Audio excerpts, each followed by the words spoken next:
Hello, dear fans, friends, and subscribers. Definitely, one has to say on this show that the unthinkable has happened in Pakistan today when Sri Lanka, who already were hurting Pakistan a lot in the first two T20s, went on to clean sweep Pakistan 3-0 in the T20 series. And that is a great achievement considering that this is a second string Sri Lankan team which has come here with, and also besides the big names are not available, and this is a series which is being played in Pakistan, and Sri Lanka have defeated them. It is not about the defeat of just a defeat, it's a clean sweep of a very strong Pakistan team by 3-0, and this is something, it's a shocking achievement by Sri Lanka. And I have to say that this Sri Lankan team, what it is showing here is in T20 cricket, Sri Lanka has vast reserves of talent to draw from, and it is really, I have a feeling now with the way they have played against Pakistan that Sri Lanka, we know, have to play some qualifying matches to get into the World Cup 2020, which is going to happen in Australia. So now I can very safely say that Sri Lanka are definitely going to make it there by winning those matches, because the way they have played here, I mean, as I said, to come to Pakistan and beat Pakistan 3-0 in a T20 series without even having your main players, and Pakistan having their full strength team on, and this is a tremendous achievement. So first I would like to congratulate Sri Lanka for this tremendous achievement that their young blokes have done. I mean, this particular match happened at Gaddafi Stadium in Lahore, and it was Sri Lanka. This time, the only one solace for Pakistan, I would say, was that this match was much closer than the previous ones, with Sri Lanka winning the match by 13 runs. Take a bow, Sri Lanka. And let's have a look at the as to what happened. So Sri Lanka batted first. Now Sri Lanka have made it a habit here of having some or the other person coming and really hammering the Pakistan bowling. We saw Rajapaksa do it the other day, Gunathilaka doing it the other day, Shanaka doing it, and now it was the turn of a debutant, Oshada Fernando, and there was no doubt about this guy's talent.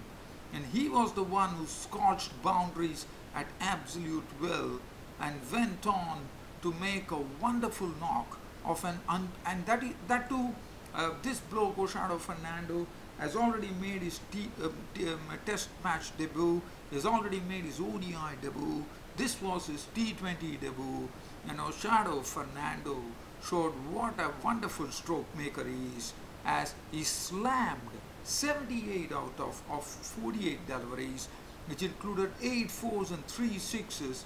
One of the sixes was hit off the bowling of Mohammad Amir. The other one was of Wahab Riaz over deep square leg, and he also targeted Shadab Khan for sixes and boundaries. A wonderful knock from, and also look at the bowling there. I mean, looking at the Sri Lankan batting, Danushka Gunathilaka made 8 of 9 balls. So the opening start was not so good. It only yielded 24 runs before Gunathilaka's wicket was snapped up by Mohammad Amir, who clean bowled him for 8. Samara Vikrama was given an opportunity, and Samara Vikrama was LBW bowled Imad Azim for 12. And the hero of the last T20 was sent on his way back by Mohammad Amir, a big wicket at that. Caught Asif Ali, bowled Mohammad Amir for 3 of 8 deliveries. Angelo Pereira was run out for 13, and this time Pakistan were doing well as the Sri Lankans were kept to 58 for 4 in the 8th over. Now after this, it was the turn of Oshado Fernando, who was making his T20 debut. The very first delivery that he received on his T20 debut was flicked away to the boundary for a 4. So that really showed the amount of confidence. I mean, Sri Lanka can definitely, as you know, they already won the series. They have nothing to lose. so they could play with some carefree attitude, and that's what precisely happened. Oshado Fernando, as I said, it didn't make a difference to him who was bowling, whether it was Mohammad Amir or Wahab Riaz or Shadab Khan. He was simply playing strokes of high pedigree. And Dasun Shanaka was there with him, but it was all about Oshado Fernando. And thanks to Oshado Fernando, the Sri Lankans reached a score of 147 for 7. They were in trouble, but they were lifted out of it by Oshado Fernando single-handedly, demolished the Pakistani bowling to shreds, one could say. So 147 for 7. Dasun Shanaka made 12. He was a victim of Riaz. Madhushanka was out for 1, and Hasaranga was run out for 6. And 147 for 7, definitely not a real power score on this particular pitch, one could say, but nevertheless Sri Lanka still would take it. Ahmed Wazim was very good with this bowling. 4 overs no maiden, 1 for 18. Usman Shinwari was very costly, and Usman Shinwari was another one whom Oshado Fernando targeted in a big manner. Mohammad Amir, 4 overs, 3 for 27, did his job very well, I thought. Shadab Khan, 4 overs, 32. Wahab Riaz, 4 overs, no maiden, 1 for 26. Now, Pakistan were given a target of 148 to chase of their 20 overs, and let's listen or let's hear as to what happened. So the Pakistan innings started. It was not a good start. The very first delivery, this definitely showed that Pakistan were under immense pressure after losing the two T20 matches, and they already lost the series. And this particular ball, this was the first ball of the Pakistan innings. It was a length block from Kasun Rajita. It nicely shaped in. It was the hard new cherry, and the ball nicely shaped in, and it beat Fakhar Zaman's defenses. And the very first delivery, Fakhar Zaman gone for a golden duck. It ricocheted off his thighs and into the stumps. So superb bowling from Kasun Rajita. Now Babar Azam was joined in by Haris Sohail. Today, I think it is like if you had actually seen my Twitter cricket tweets the other day, I mentioned that there are 2 players who should be into the team. One was Fakhar Zaman, other was Haris Sohail. I was very happy to see Haris Sohail come and see what Haris Sohail did. He played his part in a very wonderful manner, and for a change, we also had Babar Azam getting into some sort of form, because from 0 for 1 after losing Fakhar Zaman of the very first ball of the Pakistan innings, Babar Azam was very, very circumspect, which was understandable because Pakistan had a sort of a real job on hand here, and both actually chiseled together a partnership.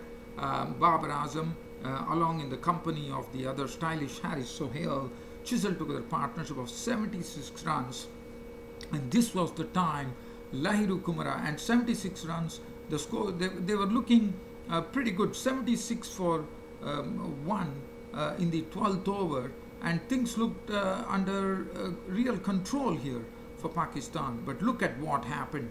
Babar Azam was the first wicket to go. The stand was broken by Lahiru Kumara.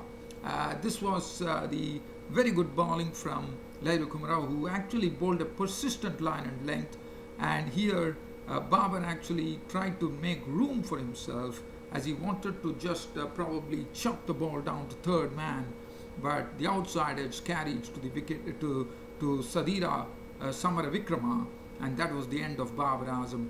Gone for 27 of 32 deliveries, 1-4, and Pakistan was 76 for 2. But Haris Sohail was at the crease, and he was looking very good at the crease as well, as which was good to see. So Sarfraz Ahmed joined him, and now, like the other day, from 76 for 2, and there was a phase of play in the Pakistan innings from over number 6 to over number 16. Not a single boundary was scored. So basically the Sri Lankan bowlers dried up the boundaries, and the frustration started creeping in, with Haris Sohail being joined in by Sarfraz Ahmed at the crease. Now Haris Sohail was the next to go. The score had reached 94 in the 16th over, and Haris Sohail left his crease, decided to have a go and again this was Hasaranga de Silva, the young leg spinner, showing what a talent he is, as once again his googly started to mean real business. Harris was totally stranded down the pitch, as this was a wrong one from one into Hasaranga. The ball was outside the off stump, turned further away, and Harris had already jumped out of the crease. It was all over. Samara Vikrama, the wicket keeper, had whipped off the bails, and Haris Sohail had done his job, but not as yet. He was gone. Stumped Samara Vikrama, bowled De Silva, 52 of 50 deliveries, 4 fours and 1 6. Pakistan 94 for 3 in the 16th over, and now the pressure was really building up, because 94 for 3 in the 16th over. So basically, if you look at it, there were only legally 23 deliveries to come and still 53 runs to get. But they had nothing to worry. The batting was still there. They had Sarfraz Ahmed, Imad Wasim, Asif Ali still to come. Sarfraz Ahmed was already at the wicket. Now Hasaranga de Silva, who did the same, once again started doing the same. But this time it was Lairu Kumara who took the next wicket. Imad Wasim was sent back to the pavilion by Lairu Kumara when Imad Wasim attempted a big shot trying to clear long on, and what a catch from this man Hasaranga de Silva, who also has shown good fielding abilities, and it was a well caught catch, one would think, in the end by Hasaranga de Silva. Imad Wasim was dispatched for 3 runs. The score read 103 for 4 in the 17th over, but hope was still not lost, with Sarfraz Ahmed still at the crease, joined in by the big hitter Asif Ali. Once again, Hasaranga de Silva comes up with the googly and dismisses another dangerous batsman, Asif Ali. Now Asif Ali, as you know, is the biggest hitter of a cricket ball, and this was once again a googly. It was once again Hasaranga de Silva, I would say, doing his bag of tricks. He knew, he sensed that Asif Ali is someone who's going to go after him. He slipped the ball, he slipped the googly outside the off stump, which went further away, and Asif Ali definitely got a connection, but the connection was not a very good connection. It hit the toe end of the bat, and it went high up in the air. Gunathilaka holding the catch at long on, and Asif Ali gone. Asif Ali gone 104 for 5 in the 18th over. And then, as I said, now it was, even though Iftikhar Ahmed has the ability to bat, Sarfraz Ahmed was once again fooled by the googly from De Silva. Now De Silva, what to say about De Silva? I mean, he is someone, and Sarfraz Ahmed was once again fooled. This googly of Hasaranga de Silva has really done immense damage to the Pakistan team in the T20, as this was a ball from Hasaranga de Silva, a googly once again, and Sarfraz Ahmed wanted to really have a go at it, and it hit the inside edge, went onto the top of the off stump. Sarfraz Ahmed gone, and now Pakistan were definitely in a big spot of bother there, as the score read 111 for 6 in the 18th over, 2 overs to go, and another 36 runs to equal, 37 runs to win. Iftikhar Ahmed and Wahab Riaz at the crease. Well, they definitely 37 runs. It's definitely a big ask, no doubt about it. But still, one thought that it was in the 2 overs in 12 balls they required 37. So definitely the big hits were to come. The big hits definitely came from Iftikhar Ahmed in his knock of 17 of 8 deliveries, 1 4 and 1 6. But what Pakistan were not able to do was they were not able to get 37 runs in 12 overs. They ended up with 24 runs in 12 balls. 24 runs in 12 balls, and that was said. It was a 13-run win for the Sri Lankan cricket team, and as I said, take a bow Sri Lanka. Iftikhar Ahmed not out 17 of 8 deliveries, 1 4 and 1 6.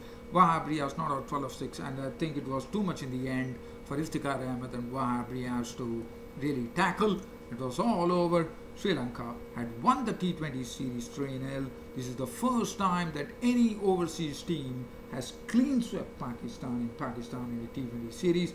And besides for Sri Lanka, this is the very first time that they have swept any team 3-0 in a 3-0. This is a big achievement for them, as I said, which they can be really go on and celebrate in a mighty manner, because as I said, the unthinkable has happened with Sri Lanka sweeping Pakistan, clean sweep, 3-0. So, Kasun Rajita, 4 overs 1 for 17. Madhushanka, 4 overs no made and none for 36, was costly.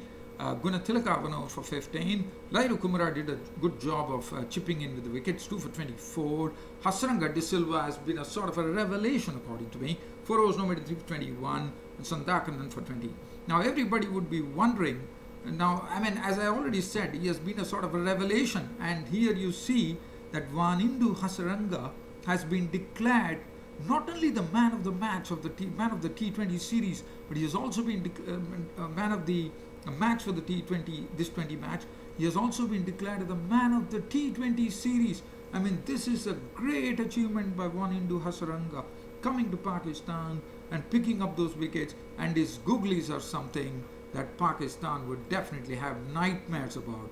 His googly has done the trick, and definitely Sri Lanka have unveiled a wonderful spinner in their ranks now. Vanindu Hasaranga was named the man of the match and the man of the T20 series, and what a wonderful performance from Sri Lanka. Nothing to take it away from them. It's just, I would say, it's just full credit going to the Sri Lankan team, because, as I said, they are actually facing a Pakistan team full of confidence, top ranked in T20, and here comes the result. Sri Lanka have clean swept Pakistan 3-0. I mean, I have nothing to say. Pakistan have to do a lot of soul searching here. Misbah ul Haq and Waqar Yunus have to dig into it, look into what went wrong, because one thing they would remember, that T20 is the one which would be a clear focus from now on, with the World Cup T20, the World T20 Cup coming up in Australia in the year T20, in the year 2020. But I know it's quite a long way. Probably we are looking at another year from now that the T20 World Cup will be played in the month of October in Australia. So nevertheless, there's still a lot of time, but definitely this is sheer humiliation for Pakistan. So now just wanting to just hit on a very light note here, that India take on South Africa in the second test match. India have been 1-0 in the series right now, taking on South Africa in the second test match at the Pune cricket ground. And one would remember Pune, that it had a substandard pitch.